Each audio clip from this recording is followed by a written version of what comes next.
welcome to our channel. Before we dive in, don't forget to hit that subscribe button and drop a comment below, telling us where you're watching from. We'd love to hear your thoughts and keep the conversation going. Also share this video to your friends and loved ones and turn on post notifications so you don't miss future videos from us. Thank you as you do so. Sit back and relax as we dive into the story. New York City, the place where dreams are built and broken. Oliver Graham, a billionaire forged by loss, grew up vowing never to let love inside. Nora, a woman scarred by her father's cruelty, promised herself she would never marry. Two hearts, both guarded and wary, carried their pain like armor. But fate had other plans. A chance meeting at a gala brings them together, and what begins as an experiment in companionship slowly transforms into something neither thought possible. Through trust, patience, and courage, they discover that love, true love, is not a weakness, but the strength to build a forever free of fear.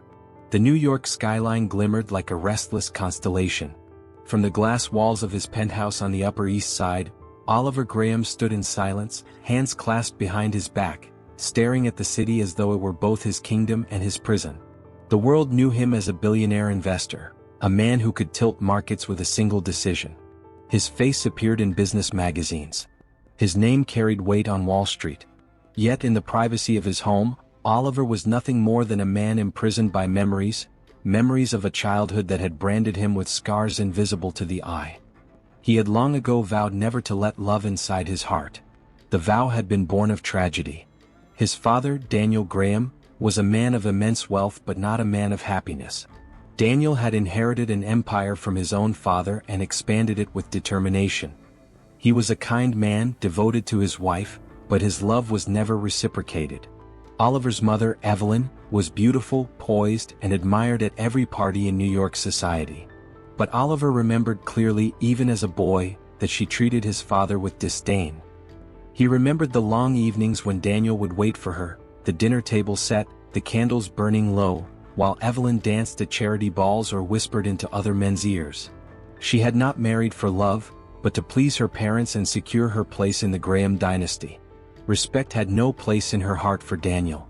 Oliver saw his father's heartbreak, saw how the man's shoulders slumped lower with each passing year, until finally at the age of 12, he watched grief claim him.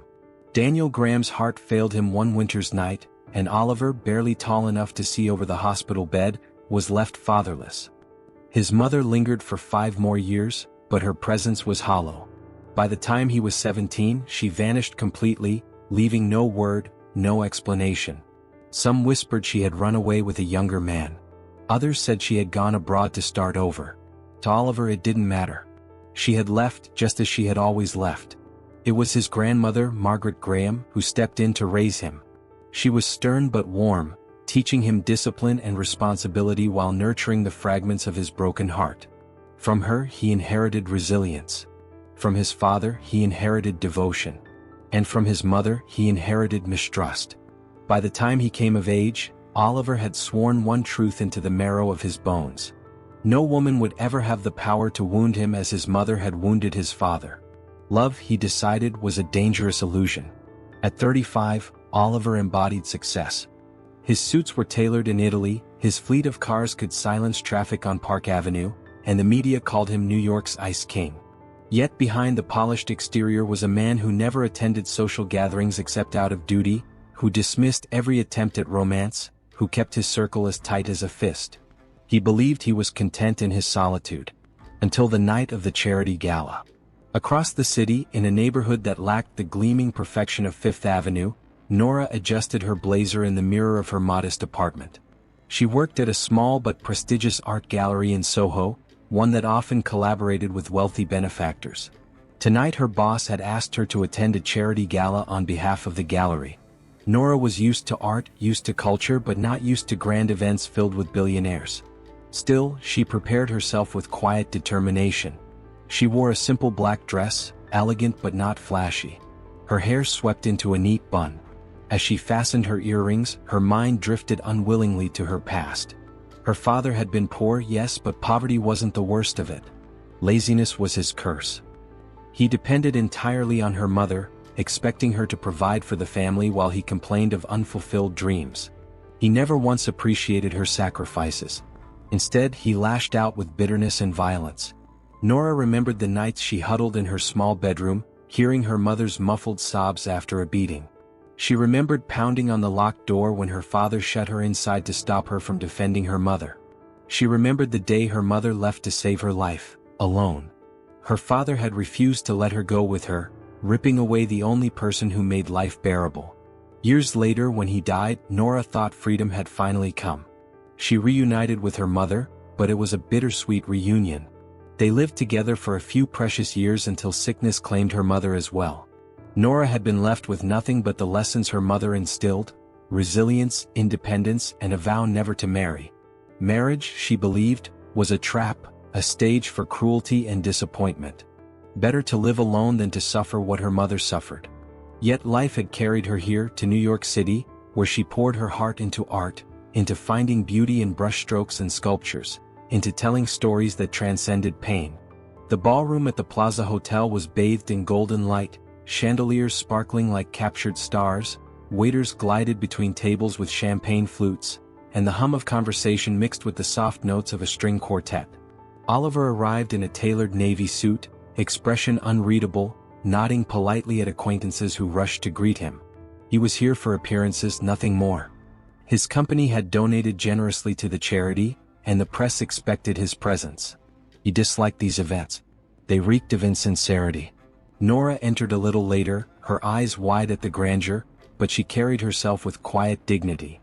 She was here as a representative of the art gallery that had contributed works for the auction. She expected nothing more than to sit quietly, observe, and return home. Fate, however, had other plans. At dinner, Oliver found himself seated beside her. Their names had been placed on little gold cards side by side. He noticed her first, the way she didn't fawn over him like others often did. She looked at the art centerpiece on the table, not at him. When she did glance his way, her gaze was calm, measured, uninterested in his wealth. "You work with the gallery, yes?" he asked after a few minutes of silence, his voice deep, steady. She turned, surprised. "Yes. I help curate exhibits." "And what brings you here tonight?" "The gallery donated pieces for the auction. My director couldn't attend, so I came in her place." She smiled politely. "And you, Mr. Graham?" Oliver almost smirked. Everyone knew why he was there, but her question was not laced with awe. It was genuine. "Obligation," he said simply. Something flickered in her eyes. Recognition. The answer of someone who didn't want to be there either. Through the course of the meal, their conversation meandered, at first cautious, then surprisingly natural. They spoke about art, about the city, about the oddity of galas filled with strangers. Oliver, who rarely revealed anything of himself, found himself listening more than speaking, intrigued by her quiet strength. Nora, who usually kept people at arm's length, found herself disarmed by his blunt honesty. He wasn't charming in a man who had lived through shadows. By the end of the evening, when she rose to leave, he surprised himself by asking, "May I call you?" She hesitated, then nodded. "Yes." That night, as Nora walked through the streets of Soho, the city lights reflecting on the wet pavement, she felt unsettled. She had always been firm about her vow, about keeping her heart closed. Yet something about him lingered in her thoughts. Not his wealth, not his status, but his silence, his eyes that seemed to hold storms. Across the city, in his penthouse, Oliver loosened his tie and sat in the dark, his mind replaying her smile, her voice, the way she looked at him without pretense. For years he had kept his distance, convinced love was weakness. Yet tonight, for the first time, he wondered if he had met someone who understood the walls he had built. Both went to bed with the same thought echoing quietly inside them. Why can't I stop thinking about this stranger? Snow fell softly on the streets of New York, dusting the sidewalks with fragile white. Winter had settled in, the city glittering with holiday lights, yet Oliver Graham felt none of the season's warmth. 4 weeks after the gala, his thoughts had circled around one person, Nora. They had met a few times since: coffee in Central Park, quiet walks near the Met, a visit to the art gallery where she worked. Each meeting stretched longer than they intended, the conversations growing deeper, heavier.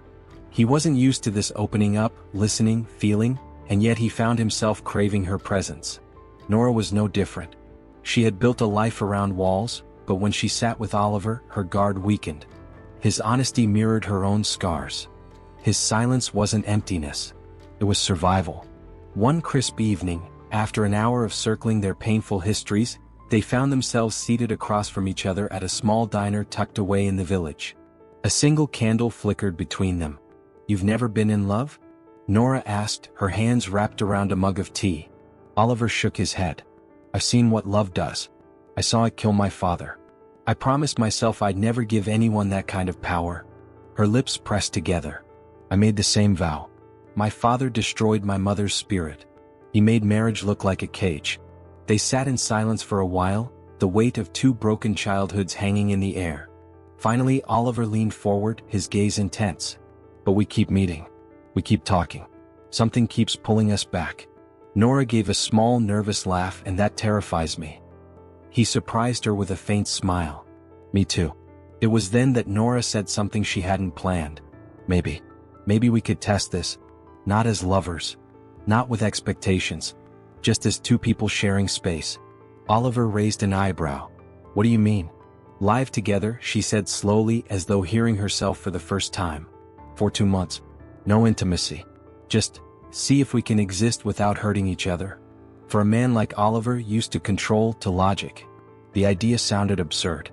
And yet, in her eyes, he saw sincerity. A cautious heart searching for truth. 2 months, he repeated. She nodded.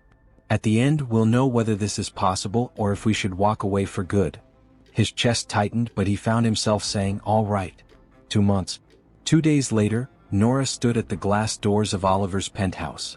She carried only 2 suitcases, clothes, books, and a few framed photos of her mother.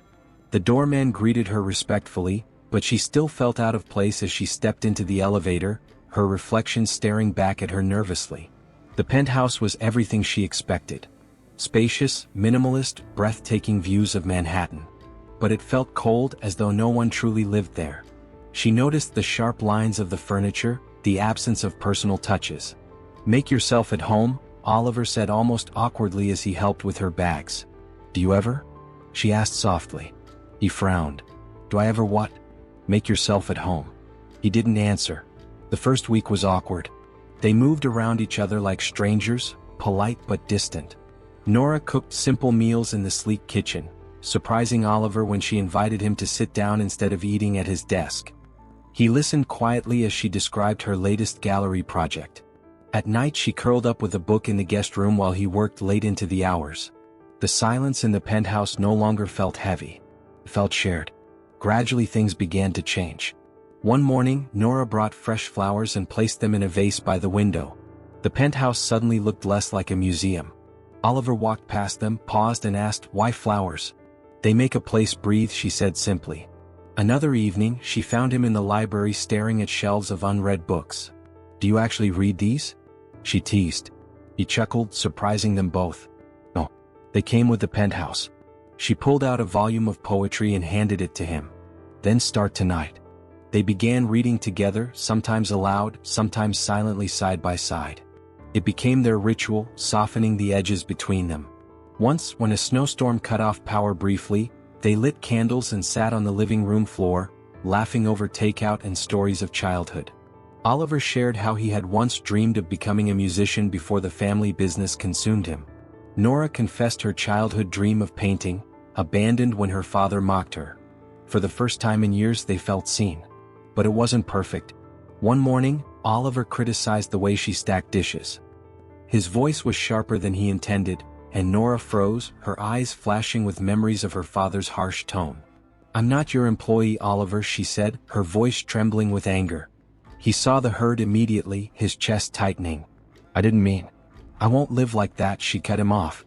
For hours, silence hung between them. That night, Oliver knocked gently on her door. "I'm sorry," he said. "I spoke like my father did when he was angry. I hated it then and I hate it now. You didn't deserve that." Nora opened the door, eyes softening. "I know we're both carrying our pasts, but if this is going to work, even just as an experiment, we have to promise never to repeat what we escaped." He nodded firmly, agreed. It was the first test and they had passed. By the end of 2 months, something unexpected had happened. Comfort. They moved with ease through the penthouse, shared meals without awkwardness, laughed freely. They argued occasionally but never with cruelty. Oliver found himself listening to her ideas about art, and even funded a small exhibit she curated. Nora found herself asking about his business strategies, fascinated by the way his mind worked. On the final evening of their 2-month agreement, they sat on the balcony overlooking the city lights. "Well," Nora said softly, "this is where we're supposed to part ways." Oliver's jaw tightened. "Do you want to?" She looked out at the skyline, heart pounding. "No." Relief washed over him. "Neither do I." They agreed to extend the arrangement. 6 more months. This time they didn't call it an experiment. It was simply living together. The next months deepened their bond. Nora introduced warmth into his cold world, cooking her mother's recipes, bringing art into the penthouse, filling it with life. Oliver, in turn, gave her stability, a sense of safety she had never known. They began holding hands without thinking, lingering in each other's presence. Oliver found himself waiting for her smile after long meetings. Nora discovered she looked forward to his quiet goodnight outside her door. They attended an art gala together, this time side by side. Whispers followed them, New York's Ice King with a mysterious woman, but Oliver ignored them all. He kept his attention on her. On weekends they strolled through Central Park, their conversations meandering from childhood dreams to fears of the future. Trust grew slowly but undeniably. 6 months later, on a warm summer night, Oliver led Nora to the rooftop of the penthouse. The city stretched before them, a sea of lights. A table had been set, candles, flowers, her favorite dishes. Nora stared in surprise. "What is this?"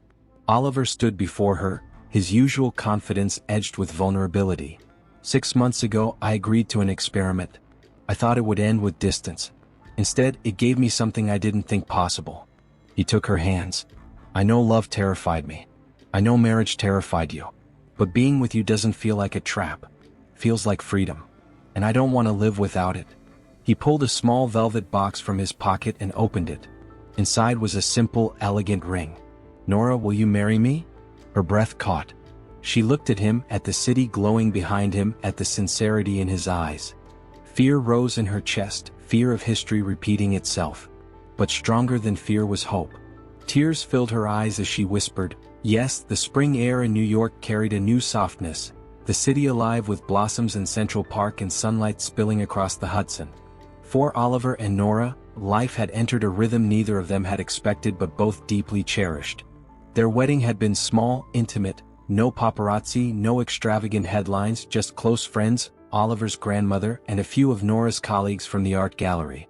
They exchanged vows in a quiet garden tucked behind St. Patrick's Cathedral, the sounds of the city muffled by walls of ivy and roses. For Oliver, it wasn't about spectacle, it was about finally finding someone who saw him beyond wealth. For Nora, it wasn't about tradition, it was about trusting her heart with someone who would never crush it. As they slipped rings onto each other's fingers, Oliver whispered, "This isn't the end of our experiment, Nora, it's the beginning of forever." And she smiled, eyes brimming with tears. "Then let's make it a forever worth keeping." The first year of marriage was not without its challenges. Oliver, used to solitude and control, had to learn the art of partnership. Nora, accustomed to independence, had to learn to lean on someone without fear. They began with simple promises, no shouting, no silent treatments, no running from conflict. When disagreements arose, over schedules, over household decisions, over moments of insecurity, they sat down and talked. Sometimes it took hours. Sometimes tears spilled. But always they reached each other. Oliver would often come home late from his office near Wall Street to find Nora waiting with dinner. She teased him for his obsession with precision, and he teased her for always rearranging his minimalist decor with flowers and art pieces. Yet in these small things they found joy. On weekends they traveled Paris, Venice, Santorini, Oliver showing her the world he had long experienced alone. But this time he experienced it differently, through her awe, her laughter, her wonder. She filled his once empty photographs with color, and in return he gave her something she had never known, safety. When nightmares of her father's voice woke her, Oliver would hold her until dawn, whispering that she was free now, that she would never face that kind of cruelty again. Still, the past lingered like a ghost. Sometimes Oliver would wake in a cold sweat, visions of his mother leaving replaying in his mind. He feared abandonment, feared that one day Nora might vanish too. He never voiced it at first, but she saw it in the way he clutched her hand too tightly at times. "Oliver," she said one night, brushing her fingers through his hair as he lay beside her, tense. "I'm not her. I won't leave." He met her gaze, vulnerable in a way few ever saw. "How can you be sure?" "Because I already stayed through your silence, your walls, your fears. If I wanted to leave, I would have left long ago." Her words rooted deep inside him, slowly unraveling the old wound. Nora too had her moments of doubt. Once, after a heated argument over his long work hours, Oliver raised his voice without realizing. She froze, eyes wide, the memory of her father's anger flashing through her. Oliver stopped immediately, his heart sinking. He took her trembling hands. "I'll never be him," he whispered. "Never." She nodded, tears slipping down her cheeks. "I know. But sometimes the echoes feel real." They decided then to seek therapy, not because they were failing but because they wanted to heal together. Week after week they sat in a cozy office overlooking Central Park, guided through the work of unlearning fear and building trust. It wasn't easy, but each session stitched them closer. By their second anniversary they had become more than husband and wife. They were partners, allies, best friends. Oliver often marveled at how much his life had changed. The once icy penthouse was now alive with warmth. Canvases leaned against the walls, flowers brightened corners. The scent of Nora's cooking filled the air. He no longer came home to silence but to laughter, conversation, and love. On their anniversary evening, they shared dinner on the balcony, the skyline glittering around them. As they clinked glasses, Nora hesitated, her hand brushing her abdomen. "There's something I need to tell you," she said softly. Oliver's brow furrowed. "What is it?" She drew in a breath. "I'm pregnant." For a moment, silence. Then his eyes widened, filling with disbelief and wonder. We're having a child?" She nodded, tears shimmering. "Yes." He stood pulling her into his arms, his emotions overwhelming him. "Nora, this is everything I never thought I could have." But beneath her joy, she confessed her fear. "What if we fail? What if history repeats itself?" Oliver cupped her face, his voice steady. "History only repeats if we let it. We are not our parents. Our child will never know fear in their own home. They will know love because we built it." Her tears turned to laughter, relief washing over her. For the first time she allowed herself to believe it. 9 months later, the city was blanketed in the soft quiet of winter when Nora gave birth in a Manhattan hospital. Oliver paced the room, nerves frayed, his usual composure shattered. When the cries of their newborn filled the air, his knees nearly buckled. The nurse placed the baby in Nora's arms first, then guided Oliver's trembling hands. He stared down at the tiny face, perfect and fragile, and tears streamed freely down his cheeks. Nora smiled weakly. Exhaustion etched on her face, but her eyes glowed with love. "Oliver, meet our daughter." He whispered her name, a name they had chosen together, and kissed her forehead. In that moment, something inside him healed. The boy who had once lost his father, who had been abandoned by his mother, who swore never to love, was gone. In his place stood a man reborn by family. He turned to Nora, overwhelmed. "You gave me the one thing I thought I'd never have, a home. And you gave me safety," she replied softly. Together we gave her love. Weeks turned into months, their apartment echoing with the gentle coos of their daughter. Oliver often woke in the middle of the night to cradle her, whispering promises into her tiny ears. Nora watched him, heart swelling with gratitude. The scars of their past remained, but they no longer defined them. Instead, they had become reminders of what they had overcome, of what they refused to repeat. One evening, as the sun dipped below the skyline, Oliver stood at the window holding his daughter. Nora curled against his side. The city stretched before them, alive and endless. "I used to think love was a weakness," he said quietly. "Now I know it's the only strength that matters." Nora pressed her lips to his shoulder, and it took 2 broken people to find it. He kissed her forehead, his voice a vow. "Forever, Nora, no fear, no heartbreak. Just us and her." As their daughter stirred softly in his arms, the family they had once thought impossible had become real. In the city that had witnessed their pain, they had built something whole, something lasting. If this story touched your heart, remember, sometimes the smallest steps lead to the biggest changes. Share your thoughts in the comments and subscribe, and join us for more stories that prove compassion can change the world.